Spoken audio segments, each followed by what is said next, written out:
Hello my lovely student, कैसे हो आप सभी। तो आज हम सॉल्व करेंगे प्रश्नावली 1.1 का जो हमारा क्वेश्चन नंबर है 10। यदि आप क्वेश्चन नंबर 10 को अच्छी तरीके से सॉल्व कर लेते हो, समझ लेते हो, सीख लेते हो, तो आपको जो भी सत्तुल, सम्मित और संक्रामक तीनों का जो कॉन्सेप्ट है एकदम अच्छी तरीके से क्लियर हो जाएगा।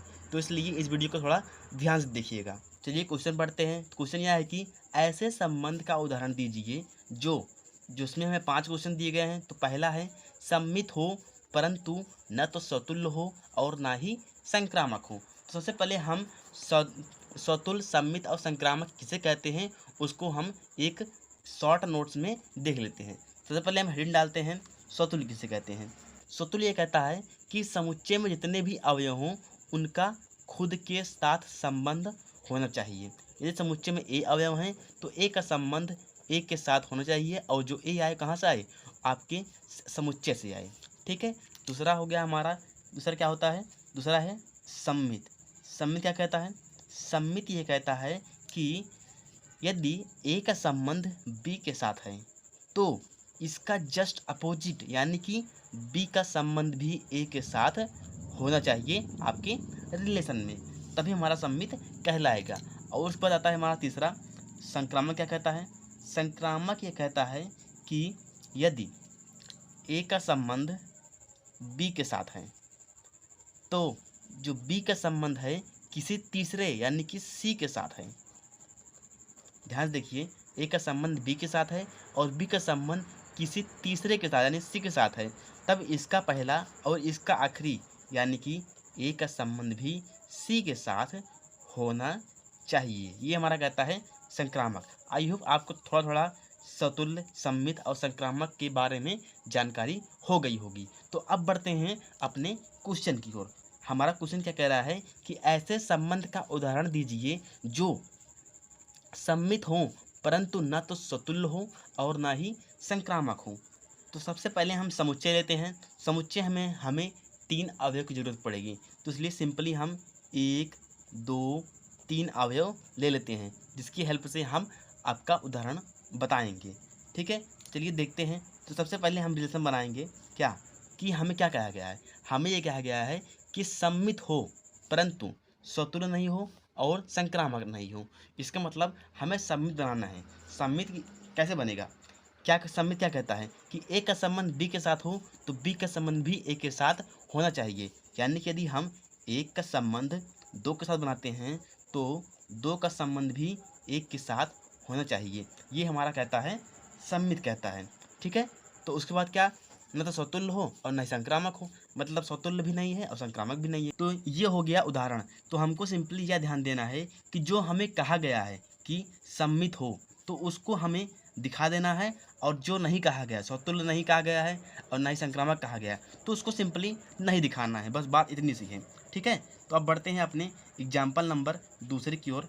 हमें दूसरा क्या कहा गया है, दूसरा यह कहा गया है कि संक्रामक हो परंतु न तो सतुल्य हो और ना ही सम्मित हो।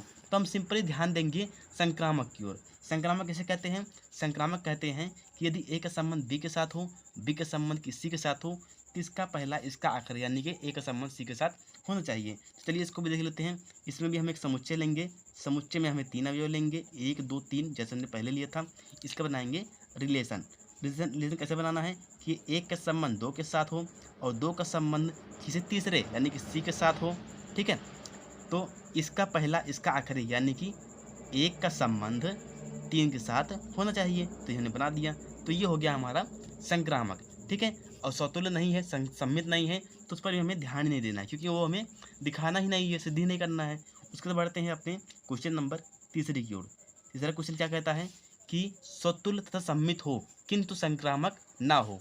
तो उसको भी देखते हैं। इसमें भी एक समुच्चय लेंगे, उसमें 3 अवयव लेंगे, 1, 2, 3।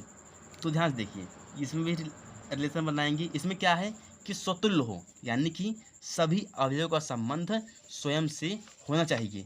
इसका मतलब एक का संबंध एक के साथ होना चाहिए, 2 का संबंध 2 के साथ होना चाहिए, 3 का संबंध 3 के साथ होना चाहिए। और क्या कहा गया है कि सम्मित हो, मतलब कि यदि हम एक का संबंध 2 के साथ बनाते हैं तो 2 का संबंध भी एक के साथ होना चाहिए। उसके बाद क्या कहा गया है कि संक्रामक नहीं हो तो संक्रामक का नहीं बनाएंगे, बस बात खत्म। ये हो गया हमारा आंसर तीसरे क्वेश्चन का। ठीक है, तो अब बढ़ते हैं चौथे क्वेश्चन में। चौथा क्या कहता है, चौथा यहीं लिख लेते हैं। चौथा ये कह रहा है कि स्वतुल्य तथा संक्रामक हो किंतु सम्मित ना हो। ठीक है, तो स्वतुल्य बनाएंगे, सबसे पहले समुच्चय लेंगे। एक समुच्चय में कितने अवयव लेंगे, 3 अवयव लेंगे। जितने की हमें ज़रूरत है उतना ही लेंगे, ज़्यादा बड़ा करने की ज़रूरत नहीं है। तो उसमें क्या कहा गया है कि स्वतुल्य तथा संक्रामक हो, यानी स्वतुल्य का मतलब कि सभी का संबंध स्वयं के साथ होना चाहिए, यानी 1 का संबंध 1 के साथ, 2 का संबंध 2 के साथ, 3 का संबंध 3 के साथ। ठीक है, उसके बाद क्या कहा, संक्रामक हो। संक्रामक का मतलब कि यदि 1 का संबंध 2 के साथ हो और ध्यान से देखिए 2 का संबंध 3 के साथ हो तो इसका पहला इसका आखिर, यानी कि 1 का संबंध 3 के साथ होना चाहिए। तो ये हो गया हमारा स्वतुल्य भी है और संक्रामक भी है, सम्मित नहीं है। अब बढ़ते हैं अपने क्वेश्चन नंबर 5वें की ओर।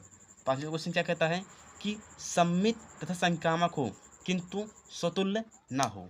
तो इस पर ध्यान देते हैं। तो इसमें भी हम 3 अवयव लेंगे। कौन कौन से, 1 2 3। तो इसका भी बनाएंगे रिलेशन। कैसे बनेगा, सम्मित करना है, संक्रामक करना है, स्वतुल्य नहीं करना, मतलब कि इनका स्वयं के साथ संबंध नहीं बनाना है बस। ठीक है, चलिए देखते हैं इसका भी। तो हम बनाएंगे 1 का संबंध 2 के साथ बनाएंगे, तो 2 का संबंध भी 1 के साथ होना चाहिए। ठीक है, तभी हमारा स्वतुल्य होगा।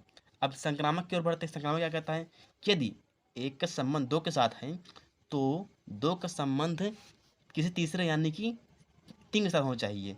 ठीक है, और उसके बाद इसका पहला इसका आखिर, यानी कि 1 का संबंध भी 3 के साथ होना चाहिए। तो ये हो गया हमारा संक्रामक। लेकिन 2 का संबंध 3 के साथ है तो 3 का संबंध भी 2 के साथ होना चाहिए। 1 का संबंध 3 के साथ है तो 3 का संबंध भी 1 के साथ होना चाहिए। तो ये हो गया हमारा सम्मित भी है और संक्रामक भी है, स्वतुल्य नहीं है।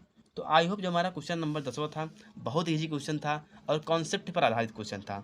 तो आई होप आपको समझ में भी आया होगा। तो बस आज के लिए इतना ही, फिर मिलेंगे हम क्वेश्चन नंबर 11वें के साथ। तब तक के लिए bye bye, take care and जय हिंद।